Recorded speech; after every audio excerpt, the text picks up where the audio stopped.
Cerita ini merupakan kenyataan dari hidupku. Namaku Surya. Usia sekitar 32 tahun sudah beristri. Usia 24 tahun, istriku cukup cantik menurutku. Aku bukan orang kaya, malah hidupku pas-pasan. Rumahku memang di tengah kota, tetapi di dalam kampung yang agak kumuh dan padat. Aku bekerja sebagai office boy, tidak jauh dari tempat tinggalku, sebuah rumah kecil peninggalan orang tuaku. Aku sebagai anak tunggal, mewarisi rumah yang tak seberapa. Istriku Mirna adalah warga yang tinggal tidak jauh dari rumahku. Dia juga dari keluarga yang miskin. Ayah Mirna meninggal 2 tahun yang lalu. Selama ini kehidupan keluarga mereka sepenuhnya aku yang menopangnya. Aku membayar kontrakan rumah mereka. Dan untuk makan sehari-hari kedua rumah kami, menu masakannya dimasak oleh ibu mertua. Rina yang tinggal mengontrak tak jauh dari rumahku, kehidupannya juga sangat pas-pasan. Suaminya bekerja sebagai tukang ojek. Kadang-kadang jika mendapat hasil yang agak banyak, dia membantu membeli beras untuk rumahku. Tapi itu jarang, sebulan paling cuma sekali, dan itu pun tidak terlalu banyak. Saya tidak dapat menyalahkan si Dul, demikian panggilan suami Rina, karena tidak mudah mencari nafkah pada masa ini.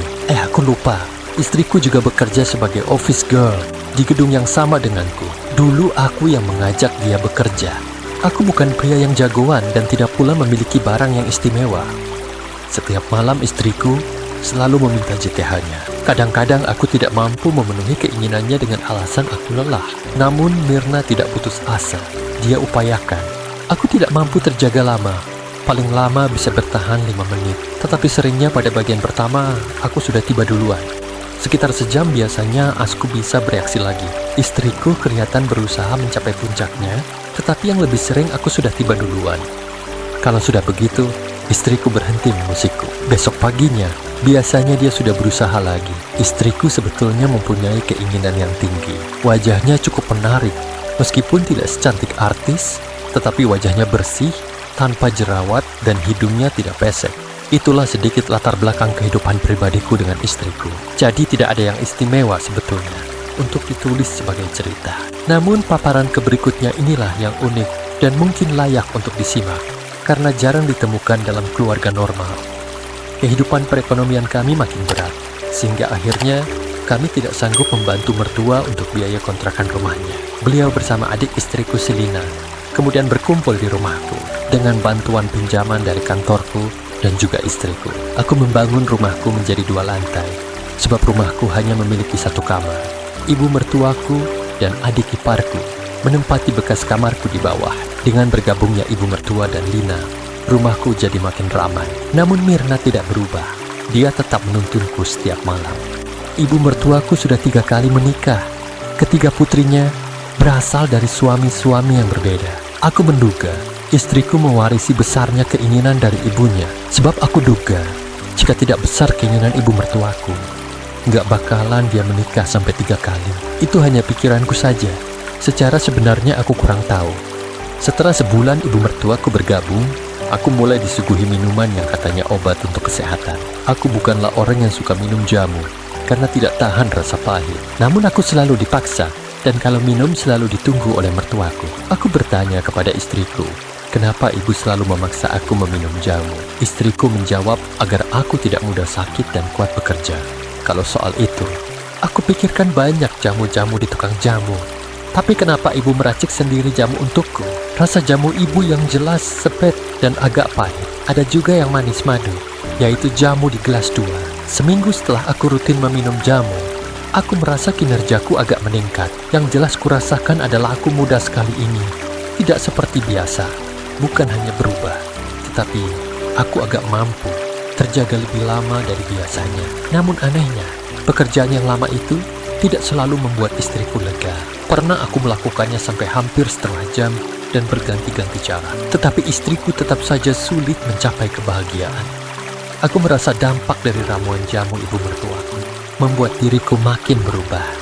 Aku jadi nagih terus jamu ramuan ibu. Istriku akhirnya buka rahasia. Ternyata dia curhat kepada ibunya mengenai kehidupan pribadinya. Jamu yang diberikan setiap hari kepadaku itu memang jamu untuk meningkatkan kinerjaku. Namun meskipun kemampuanku sudah berkembang lebih baik, tetapi istriku masih sulit mencapai kebahagiaan. Menurut mertuaku seperti diceritakan oleh istriku, aku kurang menguasai teknik-teknik menyenangkan hati pasangan. Terus terang, Dalam hati aku agak jengkel juga mendengar paparan seperti itu. Tapi aku tahan saja dan berusaha tidak menunjukkan rasa kesalku ke istriku. Sejak dia terbuka soal konsultasi dengan ibunya, istriku sering berusaha memperbaiki cara kami saat berbagi. Namun hasilnya tetap saja, istriku sulit mendapat kebahagiaan meski sudah bisa lama. Suatu hari pada malam hari istriku berbicara kepadaku dengan materi yang sangat mengagetkan. Dia berbicara bahwa ibunya akan mengajariku bagaimana bisa menyenangkan hati seorang istri. Mengajarinya itu bukan secara lisan, tetapi praktek langsung. Artinya, aku akan melakukannya dengan ibu mertua. Dalam keadaan bingung, istriku malah membujuk aku agar mau menerima tawaran, agar aku mau diajari ibunya. Tidak mudah bagiku menerima begitu saja tawaran istriku. Bukannya munafik, tetapi selama ini aku menaruh hormat dan menyegani mertuaku. Aku juga tidak memperhatikan daya tarik mertuaku, karena aku tidak ingin berpikiran macam-macam terhadap beliau. Namun sekarang aku menghadapi tantangan untuk demikian dengan dia. Makin lama, makin sulit menolak bujukan istriku. Padahal sejak istriku bercerita, aku akan diajari mertua, aku jadi tidak berani memandang mata beliau. Aku merasa sangat malu jika bertemu mertua. Malah kalau kukira di rumah hanya ada mertua, aku sengaja menunda pulang sampai di rumah ada Lina, atau istriku sudah pulang. Sampai suatu hari, aku terpaksa mengikuti skenario istriku, yang intinya aku harus demikian dengan mertuaku. Malam itu Lina menginap di rumah kakaknya. Aku diharuskan hanya menggunakan sarung saja TDR di kamp dan lampu digelapkan. Istriku akan TDR di kamar bawah dan ibu mertuaku akan naik ke lantai atas. Dalam keadaan tidak menentu, menunggu kunjungan mertuaku.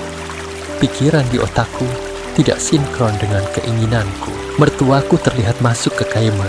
Aku diam saja. Dia meminta yang aku bawa. Tanpa menunggu lama dia sudah demikian asku. Perhatiannya agak berbeda dari istriku. Mertuaku rasanya lebih berpengalaman membuat aku lupa diri, tetapi aku masih bisa terjaga. Tiba-tiba mertuaku berdiri, lalu meminah yang dia bawa. Aku tidak bisa melihat terlalu jelas. Mertuaku demikian di sampingku. Lalu dia menyuruhku memberi perhatian pada hadiah istimewa. Inilah pertama kali aku melakukan. Mertuaku mengajari agar aku mengonsentrasikan perhatian ke titik yang dia tunjuk. Aku makin terpengaruh ketika mertuaku mengatur agar aku mengambil tempat, lalu mengatur oposisi ke arah yang benar. Luar biasa, hadiah mertuaku yang sudah berumur 40-an gak kalah dari istriku. Aku diatur dan diajari demikian. Sekitar 5 menit aku bertugas, mertuaku bersuara. Belum ada 5 menit mertuaku sudah bersuara lagi. Begitulah sampai yang ketiga, aku pun menyusulnya. Mertuaku memang pakar dalam hal ini. Dia mempengaruhiku sedemikian rupa, sehingga tidak sampai setengah jam aku sudah siap lagi. Aku mendapat pengalaman indah ini dengan mertuaku. Jika ada yang pertama, maka pasti ada yang kedua, ketiga, dan seterusnya. Begitulah hubunganku dengan mertuaku berlanjut.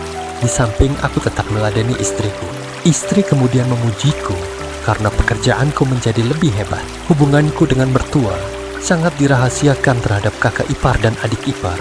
Aku seringkali curi-curi waktu pulang sebentar di siang hari, di saat adik iparku belum pulang sekolah, hanya untuk demikian dengan mertuaku. Sebagai office boy, aku juga merangkap menjadi kurir. Kesempatan bepergian itu, aku sempatkan pulang sebentar untuk menemui mertuaku. Mertuaku sangat senang bila aku mengunjungi di siang hari. Dia keinginannya juga tinggi, seperti juga istriku. Pernah ketika Lina menginap di rumah kakaknya, aku melakukan acara bersama dengan istriku dan mertuaku. Situasi memang cepat berubah. Suami Rina ikut program TKI bekerja di Korea. Rina kemudian bergabung ke rumahku. Mereka bertiga menggelar kasur TDR di kamar bawah. Hubunganku dengan mertua sejak itu agak terganggu. Sulit sekali mencari waktu senggang yang aman. Jika seminggu aku tidak demikian dengan mertuaku, maka mertuaku pagi-pagi sekali, sekitar jam 3, dia naik ke kamarku, lalu membangunkanku. Sebagai seorang yang sudah berkeluarga, Rina menangkap ada sikap aneh antara aku dan mertua. Feeling perempuan agaknya susah dikelabui. Kak Rina tidak pernah sekalipun memergoki aku demikian dengan mertuaku, tetapi dia mencurigai aku punya hubungan khusus dengan mertua. Kak Rina menanyai istriku mengenai kemungkinan adanya hubungan aneh. Istriku mengaku kepadaku bahwa dia tidak bisa berbohong ke kakaknya dan menceritakan terus terang. Malah dari awal hubunganku dengan ibunya diceritakan semua, bukan istriku saja yang diinterogasi. Tetapi mertuaku juga didesak untuk berterus terang, mengetahui bahwa Mirna sudah menceritakan apa adanya. Mertuaku tidak bisa berkilah lagi. Aku jadi malu sekali rasanya jika berpapasan dengan Kak Rina. Aku tidak ingin demikian dengan dia karena rasa malu itu. Suatu hari ketika aku sedang makan sendirian di bawah, di mana istriku sudah naik ke tempat TDR lebih dulu, aku didekati Kak Rina. Dia berkata sudah tahu semua kisah di rumah ini. Aku diam saja, tidak bisa membela diri. Dari roman mukanya tidak terlihat dia marah atau benci. Matanya malah genit. Daripada aku bingung menjawab semua ocehannya, maka aku tanya saja, apakah kamu mau juga mengajariku? Tanyaku. Aku juga pengen dong. Suamiku kan gak ada. Daripada berulah sendiri, mendingan yang beneran. Ntar dulu. Aku tanya istrimu.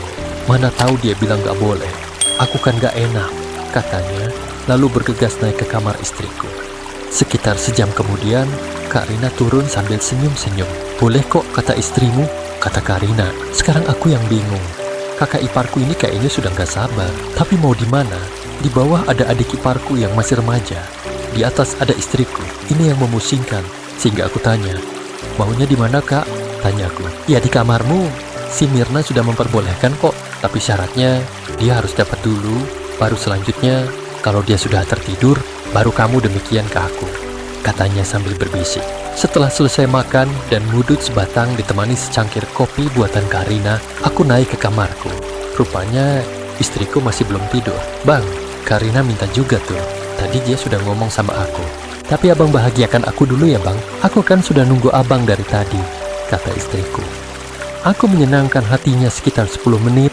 Aku masih bisa terjaga. Istriku bilang dia sudah cukup karena terasa capek dan ngantuk. Aku sebetulnya ingin menyelesaikan tugasku, tetapi mengingat masih ada tugas lagi, maka aku terpaksa menunda. Aku lelah, sehingga akhirnya tertidur hanya dengan saraweng saja. Entah jam berapa aku merasa sesuatu, kulihat di kerembangan KMR, ternyata Kak Rina yang demikian. Setelah dia rasa cukup acara awalan itu, Kak Rina meminta ke acara utama. Aku mengingatkan agar jangan berisik, malu kedengaran tetangga. Kak Rina berusaha menahan suaranya. Tetapi menjelang akan tiba, dia malah agak setengah bersorak gembira. Aku masih belum apa-apa. Setelah dia menyelesaikan istirahatnya, aku ulang lagi. Sampai akhirnya, Kak Rina dapat sampai 5 kali. Baru aku menyusulnya.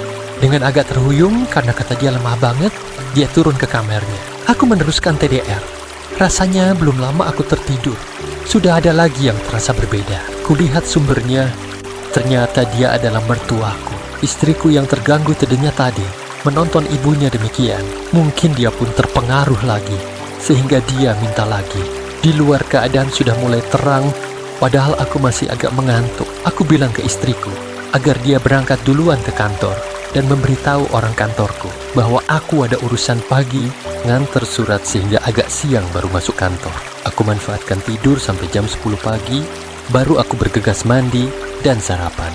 Ibu dan Kak Rina sudah menyiapkan sarapanku. Sambil aku menyantap sarapanku, Kak Rina dan ibu mertuaku berada di kiri dan kanan. Bukan begitu saja, tangannya iseng banget. Dalam seminggu aku bisa 3 kali menuruti permintaan istri, kakak, dan mertuaku. Berkat pekerjaanku yang menyenangkan mereka bertiga, mereka pun kelihatannya sangat rukun bersaudara.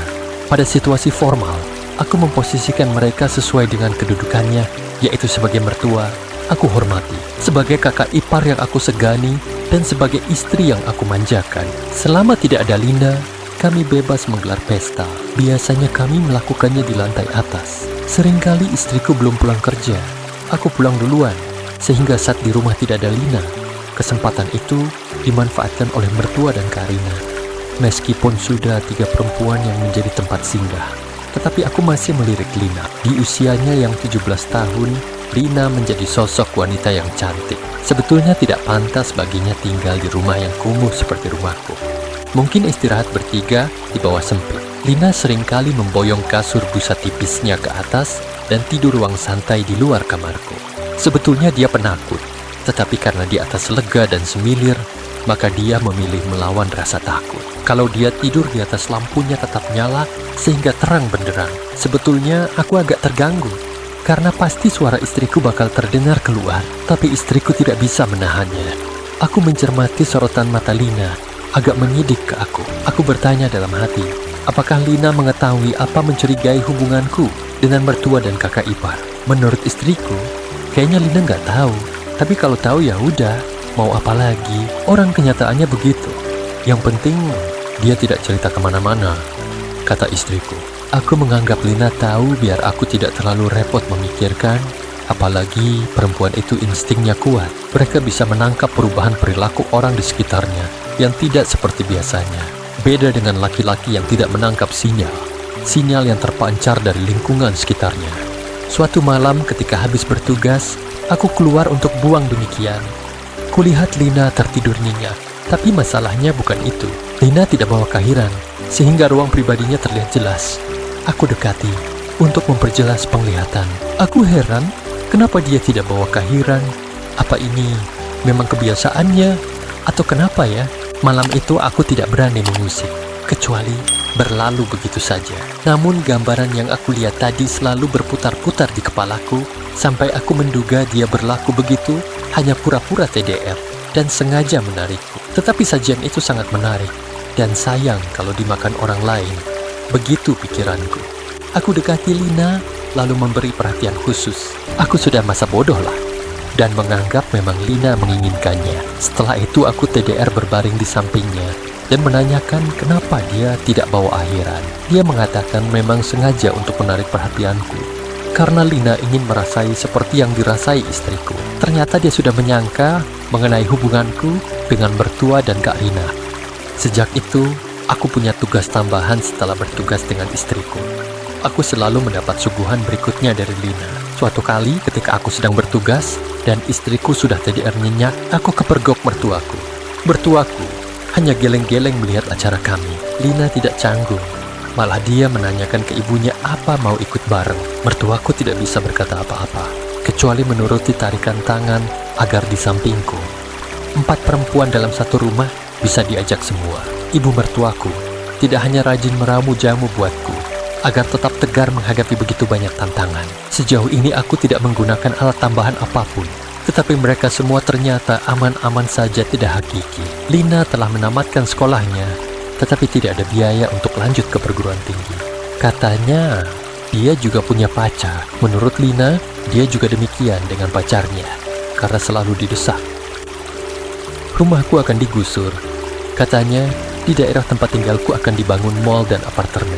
Kami tidak bisa menolak kecuali nego untuk dapat harga setinggi mungkin. Setelah mendapat uang ganti gusuran yang bagiku lumayan besarnya, aku mencari rumah jauh dari Jakarta, tetapi memiliki akses kereta api. Bosku tahu bahwa aku akan membangun rumah.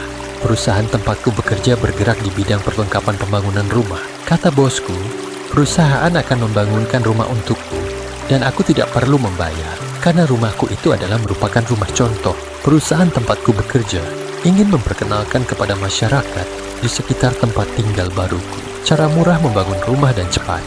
Aku meminta bosku membangun rumah 2 lantai dengan 3 kamar. Hanya sebulan rumah baruku sudah terwujud dengan desain yang modern dan rapi. Masyarakat di sekitar tempatku tertarik untuk membeli paket rumah seperti yang aku miliki.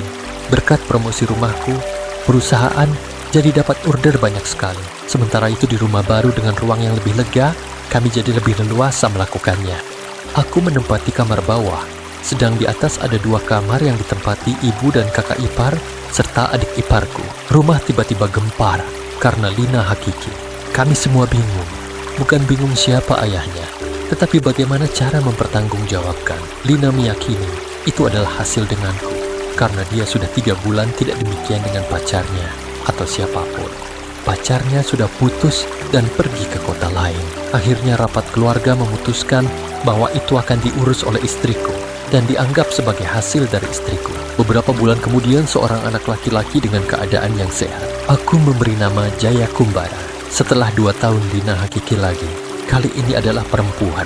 Lina tidak berminat memiliki suami, kecuali hanya menginginkan aku sebagai tempat mewujudkan semua keinginannya. Sekian dan terima kasih. Begitulah yang terjadi.